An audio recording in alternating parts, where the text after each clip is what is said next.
Yes, dear students, myself Shri Goswami. Today we are going to discuss the second poem of 12th class NCERT. The title of the poem is An Elementary School Classroom in a Slum by Stephen Spender. Stephen Spender was a poet. He was pacifist. He was a politician. He joined Communist Party. Naturally, the effect of Communist Party will be in his writing also. Actually, he visited the slum school. This second poem is after the second lesson. Second lesson of Flamingo is a lost spring. Lost spring means there is no spring in the lives of some children. In the same way, this is poetry, this poem, An Elementary School Classroom in a Slum. The poet Stephen Spender visited the school. It was the elementary school classroom and it was situated in the slum area. He was very much moved to see the miserable plight of the school. This whole poem is divided into 4 headings. In the first heading, the poet describes the children. What type of children are these studying in the elementary school classroom? Secondly, he describes the class. What type of class was there where the children were studying? Thirdly, he declares, he says that it is wrong type of education. It is not the practical education. And in the 4th stanza, he suggests what everybody should do so that the lives of the children studying in the elementary school classroom can be improved. This poem, An Elementary School Classroom of a Slum, through this poem the poet wants to focus to ideas he witnesses in the society. What he witnesses in the society? He saw on the one hand there are rich people, on the other hand there are poor people. There is an unbridgeable gap between rich and poor.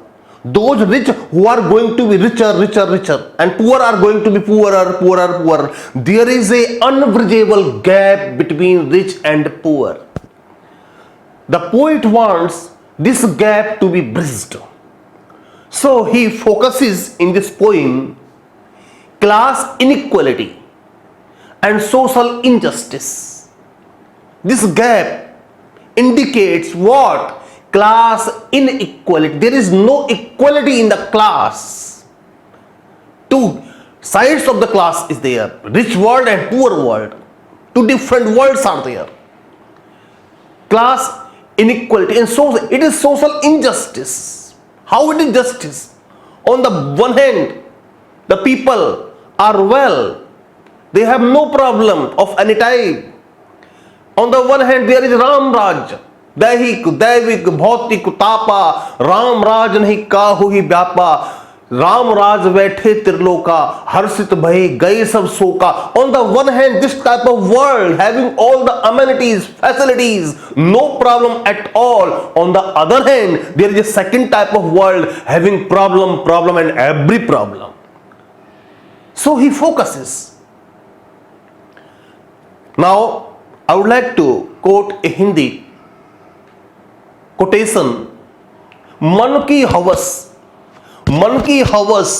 when the people, those who have not will see the people who have. There is a gap between those who have and those who have not. Those who have not will see the people having everything. It will create temptation in the mind of the people who have not. So the poet says, मन की हवस तन को गुनहगार बना देती है. मन की हवस तन को गुनहगार बना देती है. बाग के बाग को बीमार बना देती है.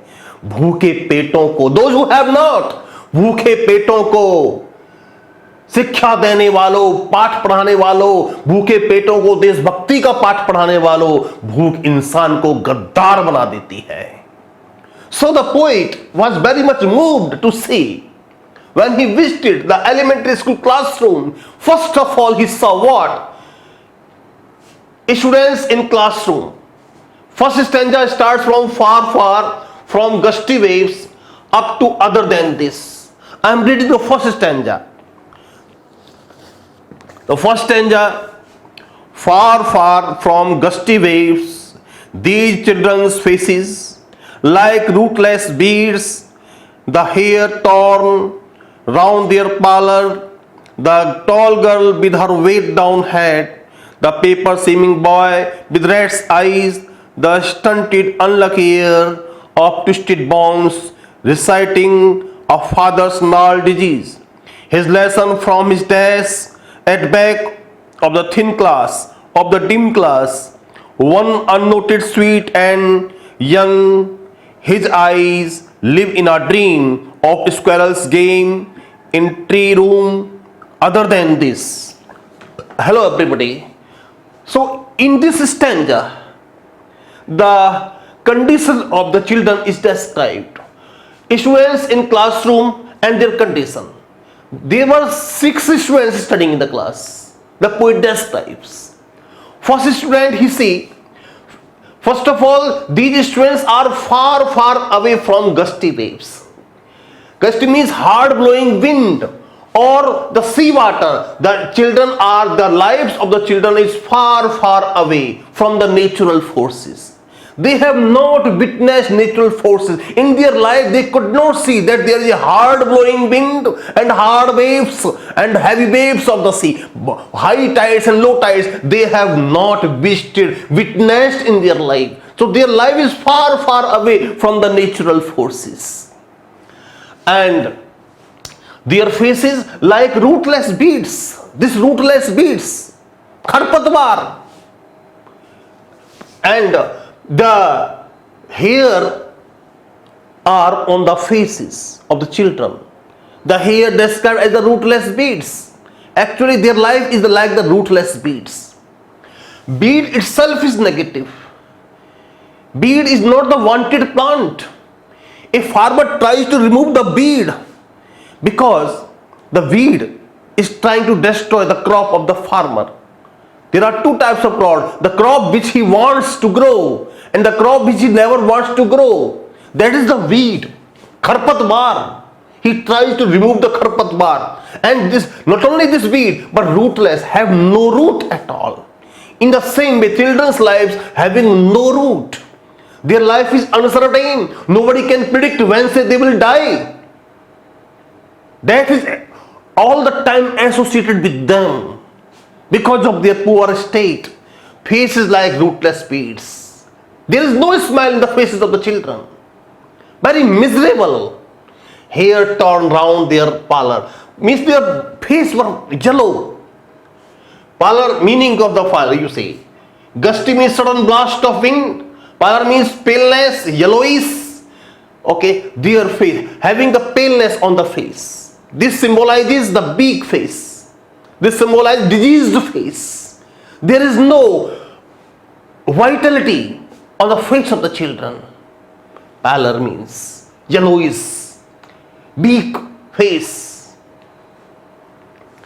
Tall girl, now, okay, face is like, in the one boy's face, having the hair, and the hair like the pallor. Second girl, there was a girl in the classroom. Her head, bent down head. The girl's head was down. Why? Her head was down because of 2 reasons. First reason, the girl's head was down because she was studying, she was the tall girl. The girl was tall. And the tall girl was studying in the company of the students who are elementary, means small kids. So by ashamed, she might have felt ashamed in the company of other little kids. So by saying her face was down, and her face was down because of the overburden of responsibility she had to perform after the school.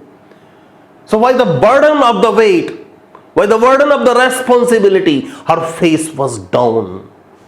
There was another student, tall girl with her weight down face, and there was a paper seeming boy with rat's eyes. Paper seeming boy. There is a metaphor.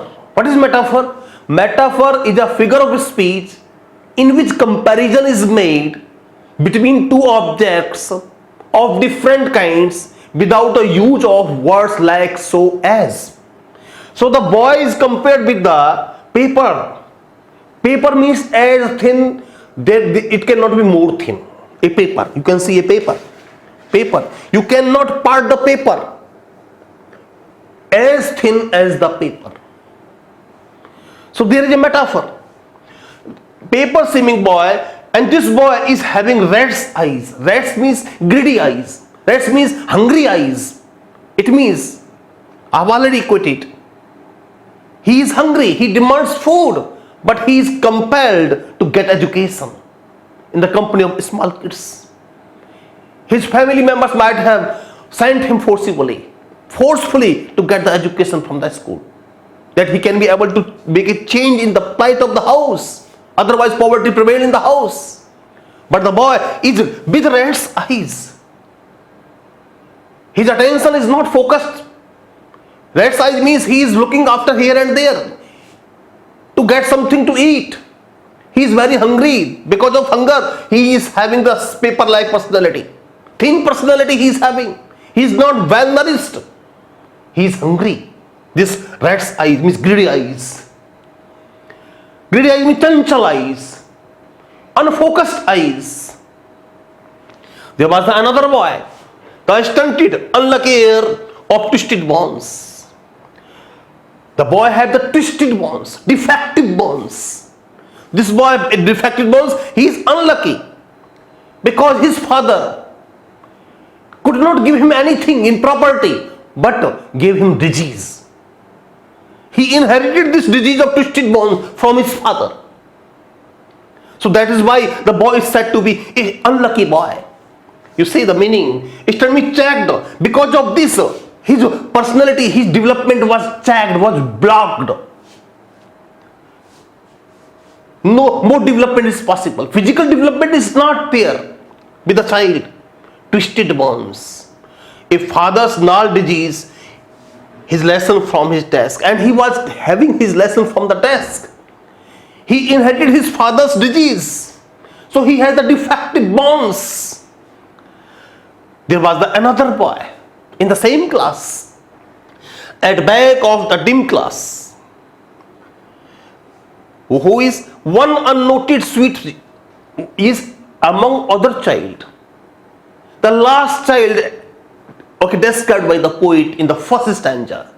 The last child, the poet says, sweet and young. There was a young and sweet child.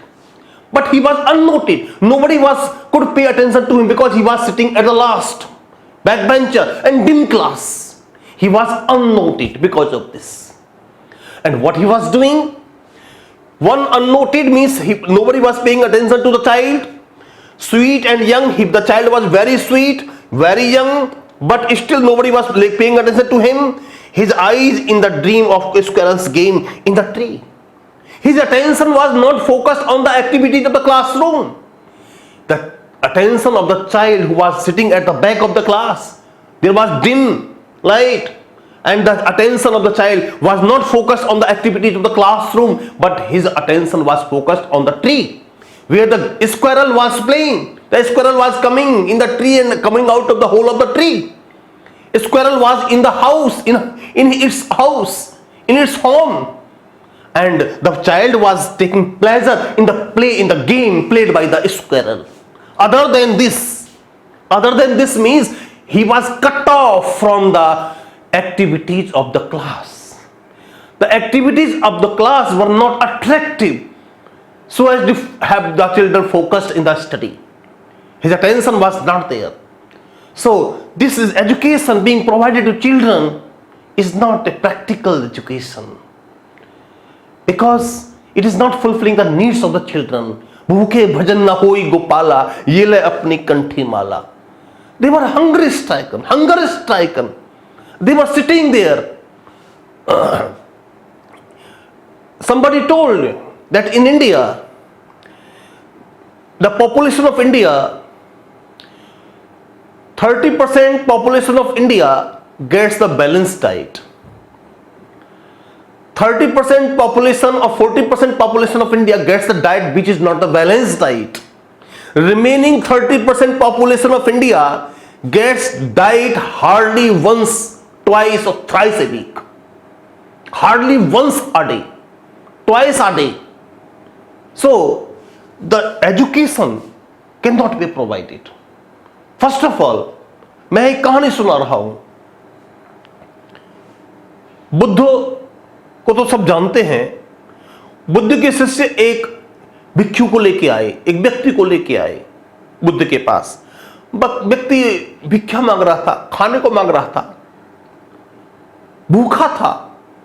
और जैसे खाने को मांगा तो बुद्ध के जो भिक्षु थे, बुद्ध के जो शिष्य थे, उसको ले आए, बुद्ध के पास खड़ा कर दिया और कहा, हे भंते, ये हमसे खाना मांग रहा था, आप इन्हें उपदेश दो, आप इन्हें शिक्षा दो, आप इन्हें एजुकेशन दो. बुद्ध जी बोले, आप ऐसा करो, इन्हें नहलाओ, धुलाओ, खाना खिलाओ. उन्होंने खाना खिलाया, उसके बाद नहाया अच्छी तरह से करके, फिर बुद्ध के पास ले आए. सर, हमने इसको नहला दिया है, खाना खिला दिया है, अब आपके पास ले आए. तो बुद्ध बोला, अब इसे जाने दो. अरे पगलो, पहले भूखम किम न करोति पापम. तुम भूख की चिंता नहीं कर रहे हो, ज्ञान की चिंता कर रहे हो. It is not possible, impractical. The children studying in the, first of all, they were the small kids, elementary school, and you can see the miserable plight of the children. Some are defective in some way or the other, not nourished well. They are the victim of malnourishment, and the children who are the victim of malnourishment are being compelled to get education in the elementary school. The school has no attraction for them. They are cut off from the activities of the school classroom. Their attention is focused outside the classroom. Is it right type of education? So the poet was very much moved to see the miserable plight of the students, children studying in the classroom, elementary classroom. He sees, on the one hand, there are the classroom of Tata Birlas. There is the classroom where every facility is available for the children. But here is the classroom of the children where the children are not so as to be called the proper students to them. They are the beggars like sitting in the classroom. They have nothing proper as to be called them to be the student in real sense of the word. Now, thank you. Today, this is the first stanza of the poem. In the first stanza of the poem, some children are described by the poet, and the poet says that life of the children is cut off from the natural forces. They are far, far away from the gusty waves. Gusty waves means the waves of the wind and waves of the sea. They have not witnessed these natural forces because they don't know the world other than their slum area. They live in the slum area. They know the world of the slum area. The slum area having the small streets where the sun does not reach. In the winter time, in the summer time, wind does not reach. So they were not identified with the gusty waves. And the children, classroom was dim. There is no lighting facility in the classroom. So when the classroom runs, it is very deep, like the hole. So the poet is very much moved to see the children. First of all, the children's personality, children's physical personality, children's state of malnourishment moved the heart of the poet very much. Now in the second stanza, we shall be studying what type of classroom it was where the children, these children, unfortunate children, are getting education. Is the classroom attracting the children, hungry children to some way or the other? Let us study that. Let us wait. Thank you very much. Now second part going to start. Second stanza is going to start. Corona virus से अपनी पढ़ाई को संक्रमित न होने दें। जुड़े हमारी ऑनलाइन क्लासेस से।